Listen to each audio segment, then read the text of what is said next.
Hi. So I've been thinking for a while about starting this series called Kashish Unfiltered, and there are so many things that I, having lived this journey, a tumultuous journey, going through excruciating pain, having been there in the face of death, and surviving all of that, surviving two marriages, an abusive relationship. There are so many things that I had learned in childhood, which got created as belief systems, and now I think differently.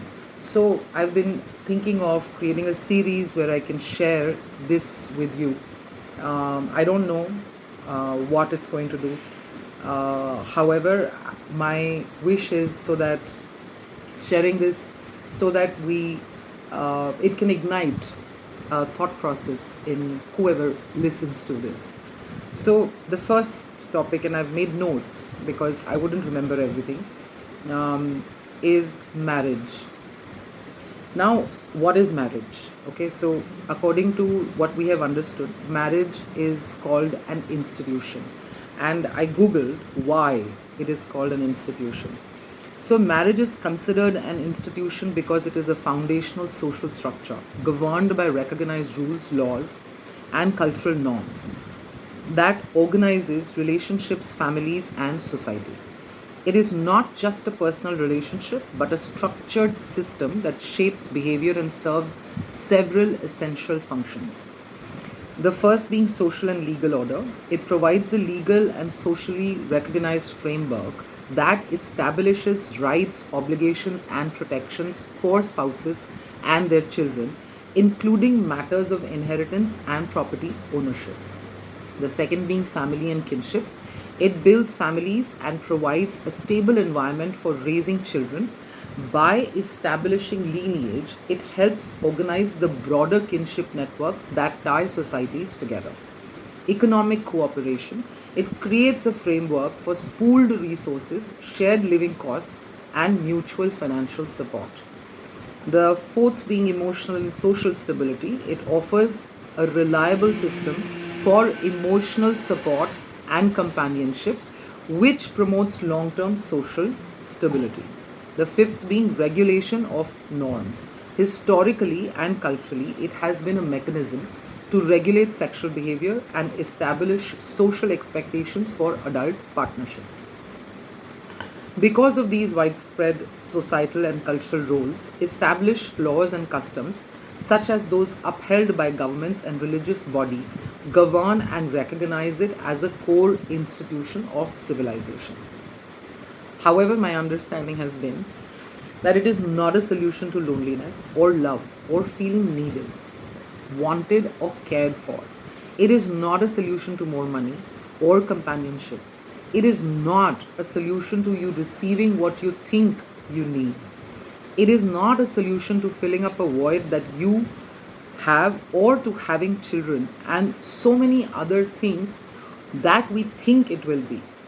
Now, I'm sure a lot of us have gone through marriages, and not necessarily the marriage that we have gone through or marriages that we have gone through have provided what Google or what the law or the government considers marriage to be. We have, a lot of us have failed marriages, a lot of us have uh, marriages that we have compromised or just remained in because we did not have the courage to step out of it, right?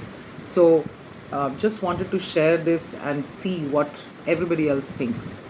And it is definitely not an institution as we are taught, and it is not a complete surrender to the wishes of how the girl woman needs to be for the husband or the family, where her needs don't matter. She's not a slave that you are buying through the facade of a marriage.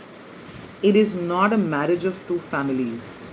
It is a marriage of two people where families are involved in and are supporting that connect. We end up marrying, and a lot of times our families end up interfering so much in the marriage that we end up creating, like a bitter taste in our mouths, and we don't know how to handle it, and we think that we are Our adults who know better because they are adults, not necessarily they know everything. There is a lot that one needs to know to be an adult, right? So, what I think it is a learning curve where we get to know our own selves through the eyes of another, through how we behave with another and how we present ourselves in that connection. It is a choice that we make to share our lives with another human being where both of us grow, evolve, and create a life together, where respect comes before love. Because when there is no respect, love flies out of the window. Where before love and the needs of partners matter equally. It is a connect where two people join hands to create a home that reflects warmth, love, respect, harmony, celebration, joy, vulnerability, happiness, financial security, safety, and so much more, where both the partners feel belonged, cared for, wanted, needed, and loved. Sounds so delicious, right? There are many things we need to know for a marriage to be successful, like healthy and non violent communication, like conflict resolution, like creating quality time with each other, like processing our emotions in a healthy way so that we don't end up projecting on our partner, and being able to discuss difficult things. It's so important to be able to do that. And it's contributing equally towards the maintenance, upkeep, and smooth running of the home, and most importantly, growing and evolving together as a support system to each other and children if they decide to have them.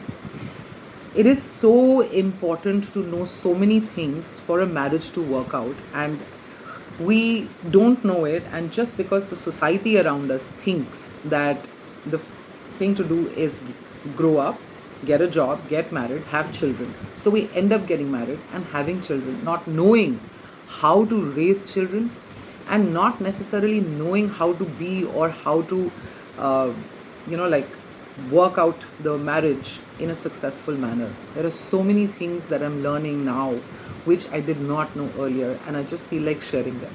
Let me know what you think. See you next time.